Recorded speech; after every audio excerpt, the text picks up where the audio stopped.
1911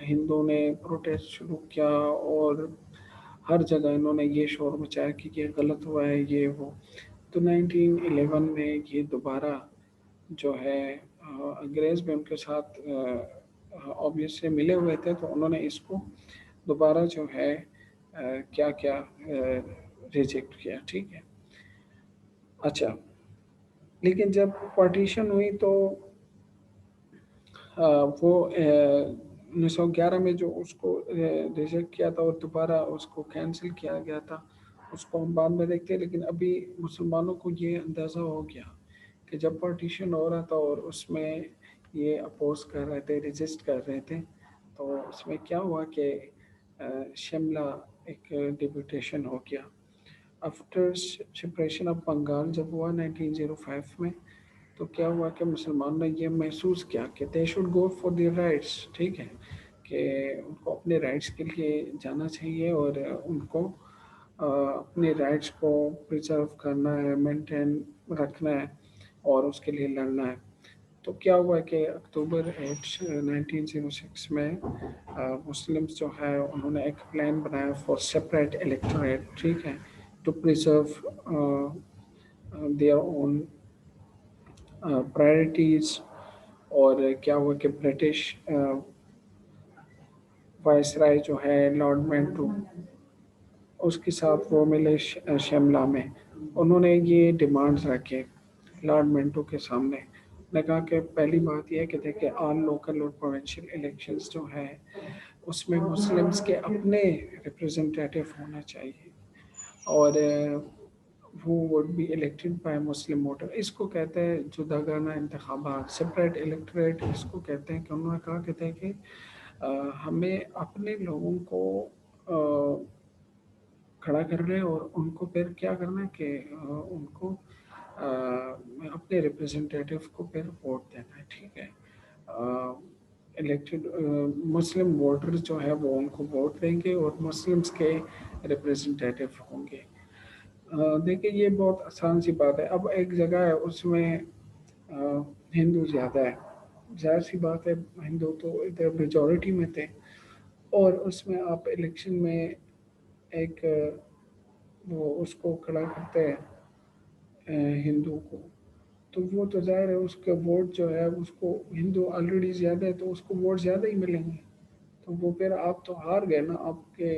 تو اس نے کہا کہ دیکھیں ہم مسلم جو ہے اگر آپ سارے ووٹ اکٹھا جو ہے اس کو کاؤنٹ کرتے اس کو انہوں نے کہا کہ دیکھیں ہمیں مسلمس کی الگ جو ہے ہمیں ریپرزنٹیشن دے کہ تاکہ ہم اپنے لوگ کھڑے کر سکیں اور پھر ہم صرف مسلمس ان کو ووٹ دیں.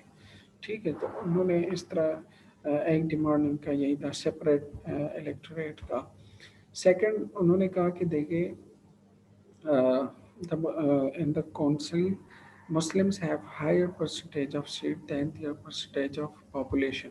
اچھا انہوں نے کہا کہ دیکھا ہمارا پاپولیشن جو ہے وہ کم ہے، لیکن آپ لوگوں نے ہمیں سیٹس جو دینے ہیں کونسل میں وہ ہمیں زیادہ دینے، پاپولیشن کی بیس پہ نہیں دینا. وہ تو ہم آلریڈی کم ہے. ٹھیک ہے، تو وہ تو پھر ہمیں اپنے حقوق جو ہے وہ نہیں مل سکتے. ٹھیک ہے. سو یہ کیا ہوا کہ اس شملہ ڈپوٹیشن میں it was a great achievement of the Shimla deputation to convince viceroy اور ان کے جو اپنے جینون ڈیمانڈس تھے. تو پھر کیا ہوا کہ اٹ واز دا فرسٹ یہ ایک فرسٹ جو تھا اسٹیپ تھا to the long journey of the formation of Pakistan. ٹھیک ہے، یہ سر آغا خان جو تھا اس میں تھا شملہ ڈپوٹیشن کو لیڈ کر رہا تھا اور لارڈ مینٹو کے ساتھ یہ ان کی ملاقات ہوئی تھی. ٹھیک ہے. اچھا اس کے بعد انہوں نے آل انڈیا مسلم لیگ جو ہے اس کا قیام انہوں نے رکھا کہ there were two factors which had kept Muslim away from the Congress. دو ہی صورتیں تھیں، دو عوامل تھے کہ اس کی وجہ سے مسلم جو ہے وہ کانگریس سے دور رہے.